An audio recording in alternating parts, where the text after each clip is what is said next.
আজকে আমরা 4টি ব্রেকআউট স্টক নিয়ে আলোচনা করব, যেগুলো আমাদের লং টার্মেতে খুব সুন্দর একটা ভালো পয়সা করে দেবে। তো প্রথমে আমরা দেখব যে পিডিলাইট ইন্ডাস্ট্রির চার্ট। তো এটা পিডিলাইট ইন্ডাস্ট্রির মান্থলি চার্ট খুলে নিয়েছি। দেখতেই পাচ্ছেন যে কোম্পানিটা কন্টিনিউ আপ ট্রেন্ডের কোম্পানি, কন্টিনিউ ওপর দিয়ে উঠে যাচ্ছে। তো এইখানেতে কোথায় ব্রেকআউট হচ্ছে প্রথম দেখব। তার আগে আমরা দেখব যে এটা দেখুন যে 2021 সাল থেকে কন্টিনিউ একটা জোন চলছিল। এইখানেতে যদি আমি একটা লাইন টানি, হরাইজন্টাল লাইন, তো এই জোনটাকে দেখুন যে কন্টিনিউ এই একবার ভাঙতে পারে না, দুবার ভাঙতে পারে না, 3 নম্বর বার ভেঙে একটা ভালো র্যালি দিয়েছিল। তারপরে আবার পড়েছে, আবার এইখানেতে এসে একটা জোন তৈরি করছে। তো এই জায়গাটাতে কি দ্বিতীয়বার কি সেরকমই সেম জিনিস করবে, দেখা যাক।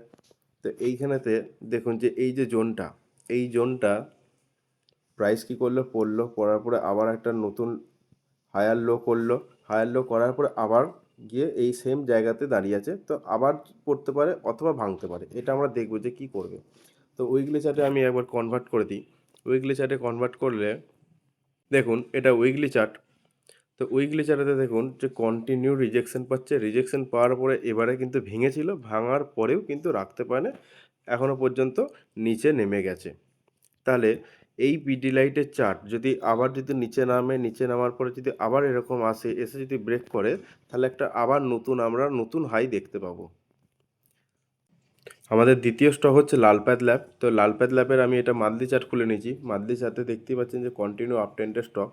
তো এই আপ ট্রেন্ডের স্টকটা বেশ কিছুদিন ধরে, প্রথম দেখুন যে এই জায়গাটাতে একটা জোন করেছিল, জোন করার পরে ব্রেক করলো, ব্রেক করার পরে একটা ভালো র্যালি দিল, প্রায় 24% মতো র্যালি। তারপরে সেম জিনিস করছে, আবার এই জায়গাটাতে একটা জোন তৈরি করেছে, যে ব্রেকআউট জোন, যে ব্রেক করতে পারছে না, একবার একবার পারলো না, দুবার পারলো না, 3 নম্বর বারও রিজেকশন পাচ্ছে।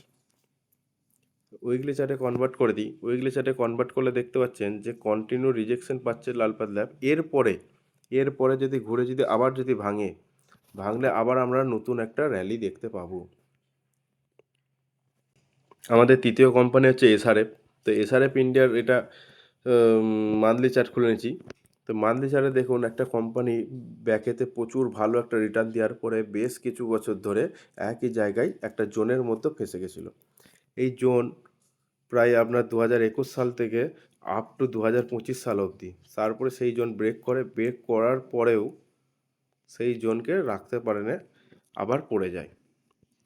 তো দেখুন ফার্স্ট টাইম ব্রেক করলো, ব্রেক করার পরে পড়ে গেল। সেকেন্ড টাইম যখন ব্রেক করবে, আবার চান্স থাকে বেশি যে আরও বেশি র্যালি দেওয়ার।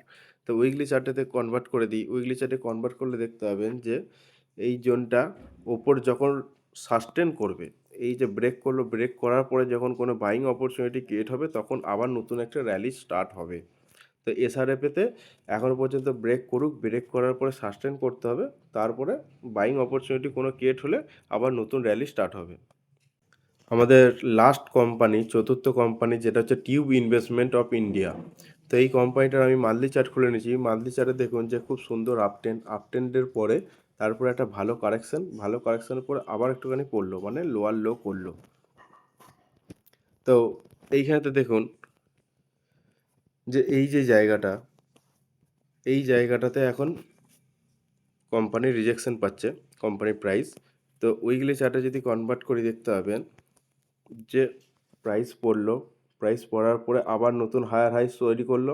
এই আগে যেখানটা আপনার সাপোর্ট ছিল সেটাই এখন রেজিস্ট্যান্স হয়ে গেছে, তারপরে আবার পড়ে গেল, এই রেজিস্ট্যান্সকে বাধা পেলো, আবার যাচ্ছে। তো এই জায়গাটা যদি ভেঙে যদি সাস্টেন করে, কোনো বাইং অপরচুনিটি ক্রিয়েট করে, তাহলে আপনার নতুন র্যালি স্টার্ট হবে, এই কোম্পানিটার আবার নতুন র্যালি স্টার্ট হবে।